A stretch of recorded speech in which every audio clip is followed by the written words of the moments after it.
1 Tawarikh pasal 16. Tabut Allah itu dibawa masuk, lalu diletakkan di tengah-tengah kemah yang dipasang Daud untuk itu. Kemudian mereka mempersembahkan korban bakaran dan korban keselamatan di hadapan Allah. Setelah Daud selesai mempersembahkan korban bakaran dan korban keselamatan, diberkatinyalah bangsa itu demi nama Tuhan. Lalu dibagikannya kepada setiap orang Israel, baik laki-laki maupun perempuan, kepada masing-masing sekeping roti, sekerat daging, dan sepotong kue kismis. Juga diangkatnya dari orang Lewi itu beberapa orang sebagai pelayan di hadapan tabut Tuhan untuk memasyurkan Tuhan, Allah Israel, dan menyanyikan syukur dan puji-pujian baginya. Kepala ialah Asaf, dan sebagai orang kedua ialah Zakaria, lalu Yeiel, Semiramot, Yehiel, Matica, Eliab, Benaya, Obed-Edom, dan Yeiel yang harus memainkan gambus dan kecapi. Sedang Asaf harus memainkan ceracap, dan Benaya, serta Yahasiel, imam-imam itu, selalu harus meniup nafiri di hadapan tabut perjanjian Allah itu. Nyanyian puji-pujian Daud. Kemudian pada hari itu juga, maka Daud untuk pertama kali menyuruh Asaf dan saudara-saudara sepuaknya menyanyikan syukur bagi Tuhan. Bersyukurlah kepada Tuhan, panggillah namanya, perkenankanlah perbuatannya di antara bangsa-bangsa, bernyanyilah baginya, bermazmurlah baginya, percakapkanlah segala perbuatannya yang ajaib, bermegahlah di dalam namanya yang kudus. Biarlah bersuka hati orang-orang yang mencari Tuhan. Carilah Tuhan dan kekuatannya, carilah wajahnya selalu. Ingatlah perbuatan-perbuatan ajaib yang dilakukannya, mukjizat-mukjizatnya, dan penghukuman-penghukuman yang diucapkannya. Hai anak cucu Israel hambanya, hai anak-anak Yakub, orang-orang pilihannya. Dialah Tuhan Allah kita. Di seluruh bumi berlaku penghukumannya. Ia ingat untuk selama-lamanya akan perjanjiannya, akan firman yang diperintahkannya kepada 1000 angkatan, yang diikatnya dengan Abraham, dan akan sumpahnya kepada Ishak. Diadakannya bagi Yakub menjadi ketetapan, bagi Israel menjadi perjanjian kekal. Firman-Nya, kepadamu akan kuberi tanah Kanaan sebagai milik pusaka yang ditentukan bagimu. Ketika jumlah mereka tidak seberapa, sedikit saja, dan mereka orang-orang asing di sana, dan mengembara dari bangsa yang satu ke bangsa yang lain, dan dari kerajaan yang satu ke suku bangsa yang lain, ia tidak membiarkan siapapun memeras mereka. Dihukumnya raja-raja oleh karena mereka. Jangan mengusik orang-orang yang kuurapi, dan jangan berbuat jahat terhadap nabi-nabiku. Bernyanyilah bagi Tuhan, hai segenap bumi. Kabarkanlah keselamatan yang daripadanya, dari hari ke hari. Ceritakanlah kemuliaannya di antara bangsa-bangsa, dan perbuatan-perbuatannya yang ajaib di antara segala suku bangsa. Sebab besar Tuhan dan terpuji sangat, dan lebih dahsyat ia daripada segala Allah. Sebab segala Allah bangsa-bangsa adalah berhala, tetapi Tuhanlah yang menjadikan langit. Keagungan dan semarak ada di hadapannya. Kekuatan dan sukacita ada di tempatnya.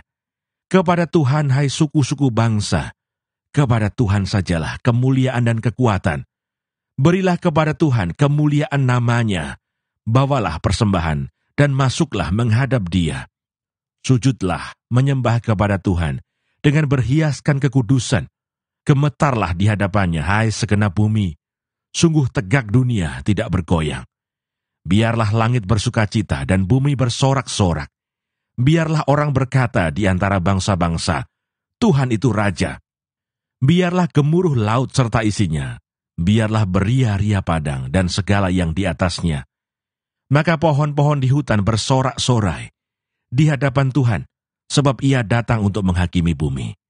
Bersyukurlah kepada Tuhan, sebab Ia baik, bahwasanya untuk selama-lamanya kasih setianya. Dan katakanlah, selamatkanlah kami, ya Tuhan Allah, penyelamat kami. Dan kumpulkanlah dan lepaskanlah kami dari antara bangsa-bangsa, supaya kami bersyukur kepada nama-Mu yang kudus, dan bermegah dalam puji-pujian kepadamu. Terpujilah Tuhan Allah Israel dari selama-lamanya sampai selama-lamanya. Maka seluruh umat mengatakan, Amin, puji Tuhan. Orang-orang yang ditunjuk untuk beberapa tugas ibadah. Lalu Daud meninggalkan di sana di hadapan tabut perjanjian Tuhan itu, Asaf dan saudara-saudara sepuaknya, untuk tetap melayani di hadapan tabut itu, seperti yang patut dilakukan setiap hari. Juga Obed-Edom dan saudara-saudara sepuaknya yang 68 orang itu. Obed-Edom bin Yedutun dan Hosa adalah penunggu-penunggu pintu gerbang. Tetapi Zadok imam itu dan saudara-saudara sepuaknya, para imam, ditinggalkannya di hadapan kemah suci Tuhan, di bukit pengorbanan yang di Gibeon, supaya pagi dan petang tetap dipersembahkan korban bakaran kepada Tuhan, di atas mezbah korban bakaran, dan supaya dikerjakan segala yang tertulis dalam Taurat Tuhan, yang diperintahkannya kepada orang Israel. Dan bersama-sama mereka ikut Herman dan Yedutun, dan selebihnya dari orang-orang yang terpilih, yang ditunjuk dengan disebut namanya untuk menyanyikan syukur bagi Tuhan, bahwasanya untuk selama-lamanya kasih setianya.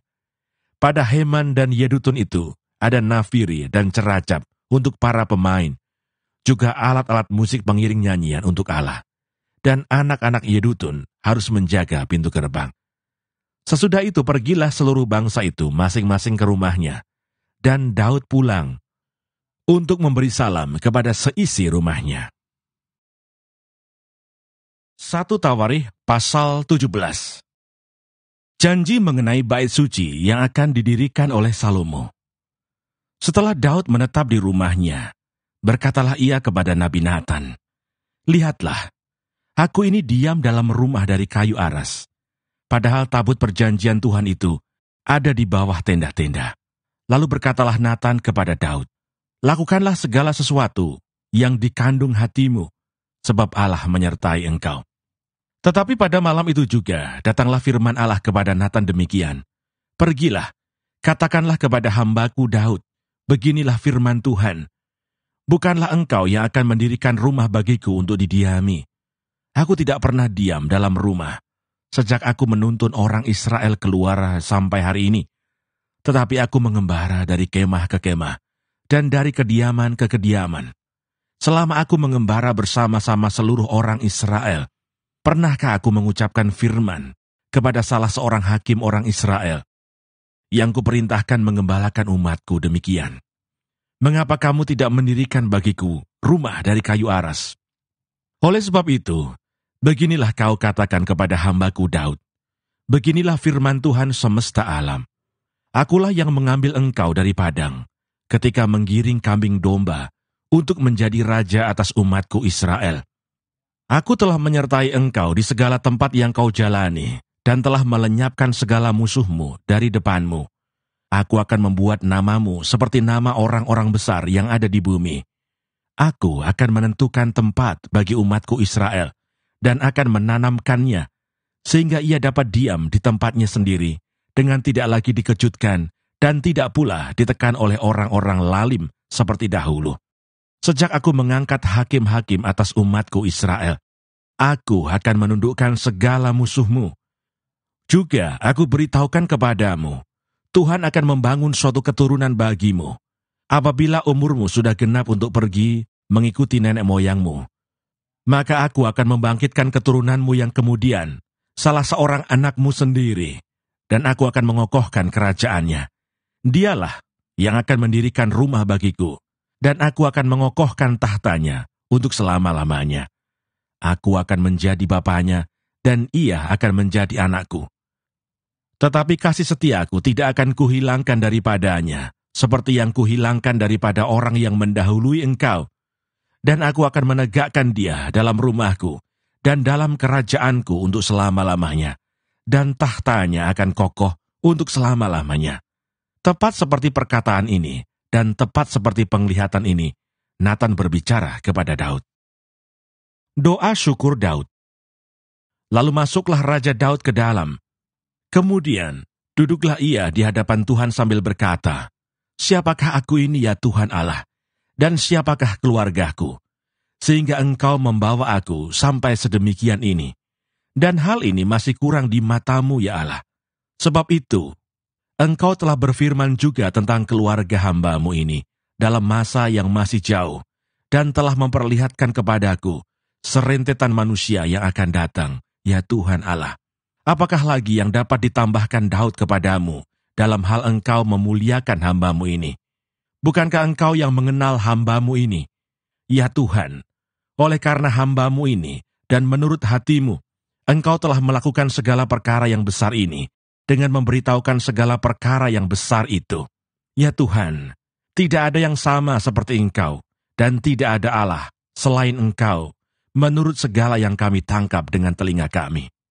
Dan bangsa manakah di bumi seperti umat-Mu Israel, yang Allahnya pergi membebaskannya, menjadi umat-Nya, untuk mendapat nama bagi-Mu, dengan perbuatan-perbuatan yang besar dan dahsyat, dan dengan menghalau bangsa-bangsa dari depan umat-Mu, yang telah Kau bebaskan dari Mesir. Engkau telah membuat umat-Mu Israel menjadi umat-Mu untuk selama-lamanya, dan Engkau, ya Tuhan, menjadi Allah mereka. Dan sekarang, ya Tuhan, diteguhkanlah untuk selama-lamanya janji yang Kau ucapkan mengenai hamba-Mu ini, dan mengenai keluarganya, dan lakukanlah seperti yang Kau janjikan itu. Maka nama-Mu akan menjadi teguh dan besar untuk selama-lamanya, sehingga orang berkata, Tuhan semesta alam, Allah Israel, adalah Allah bagi orang Israel. Maka keluarga hamba-Mu, Daud, akan tetap kokoh di hadapan-Mu. Sebab Engkau yang Allahku, telah menyatakan kepada hamba-Mu ini, bahwa Engkau akan membangun keturunan baginya. Itulah sebabnya hamba-Mu ini telah memberanikan diri untuk memanjatkan doa ke hadapan-Mu. Oleh sebab itu, ya Tuhan, Engkaulah Allah dan telah menjanjikan perkara yang baik ini kepada hamba-Mu. Kiranya Engkau sekarang berkenan memberkati keluarga hamba-Mu ini, supaya tetap ada di hadapan-Mu untuk selama-lamanya. Sebab apa yang Engkau berkati, ya Tuhan, diberkati untuk selama-lamanya. 1 Tawarikh pasal 18. Kemenangan-kemenangan Daud. Sesudah itu Daud memukul kalah orang Filistin dan menundukkan mereka. Lalu ia merebut Gad dan segala anak kotanya dari tangan orang Filistin. Dan Daud memukul kalah orang Moab, sehingga orang Moab takluk kepadanya dan harus mempersembahkan upeti. Selanjutnya Daud memukul kalah Hadadeser, Raja Zoba, dekat Hamat, ketika ia pergi menegakkan kekuasaannya pada sungai Efrat. Daud merebut daripadanya 1.000 kereta, 7.000 orang pasukan berkuda, dan 20.000 orang pasukan berjalan kaki. Lalu Daud menyuruh memotong urat keting segala kuda kereta, tetapi dengan meninggalkan 100 ekor kuda kereta. Lalu orang Aram dari Damsyik datang, menolong Hadadeser, Raja Zoba. Tetapi dari antara orang Aram itu, Daud menewaskan 22.000 orang. Kemudian Daud menempatkan pasukan-pasukan pendudukan di daerah orang Aram, dari Damsyik, dan orang Aram itu menjadi budak Daud, yang harus mempersembahkan upeti. Tuhan memberi kemenangan kepada Daud kemanapun ia pergi berperang. Sesudah itu Daud mengangkut perisai-perisai emas yang dipakai oleh orang-orang Hadadeser, lalu membawanya ke Yerusalem. Dan dari Tibat dan dari Kun, yaitu kota-kotanya Hadadeser, Daud mengangkut amat banyak tembaga. Daripadanya Salomo membuat laut tembaga, tiang-tiang dan perlengkapan tembaga. Ketika didengar tahu Raja Hamat bahwa Daud telah memukul kalah seluruh tentara Hadadeser Raja Soba, maka ia mengutus Hadoram anaknya kepada Raja Daud untuk menyampaikan salam dan mengucapkan selamat kepadanya, karena ia telah berperang melawan Hadadeser dan memukul dia kalah. Sebab Hadadeser sering memerangi Tau, dan Hadoram membawa pelbagai barang-barang emas, perak, dan tembaga. Juga barang-barang ini dikhususkan Raja Daud bagi Tuhan, bersama-sama perak dan emas yang diangkutnya dari segala bangsa, yakni dari orang Edom, dari orang Moab, dari Bani Amon, dari orang Filistin, dan dari orang Amalek. Abisai anak Seruya menewaskan 18.000 orang Edom di lembah Asin. Lalu ia menempatkan pasukan-pasukan pendudukan di Edom, sehingga seluruh Edom diperbudak oleh Daud. Tuhan memberi kemenangan kepada Daud kemanapun ia pergi berperang. Pegawai-pegawai Daud. Demikianlah Daud telah memerintah atas seluruh Israel dan menegakkan keadilan dan kebenaran bagi seluruh bangsanya. Yoab anak Seruya menjadi panglima, Yosafat bin Ahilud menjadi bendahara, Sadok bin Ahitub dan Ahimelek bin Abiatar menjadi imam, Sausa menjadi panitera, Benaya bin Yoyada menjadi panglima orang Kreti dan orang Pleti, dan anak-anak Daud adalah orang-orang utama yang diperbantukan kepada raja.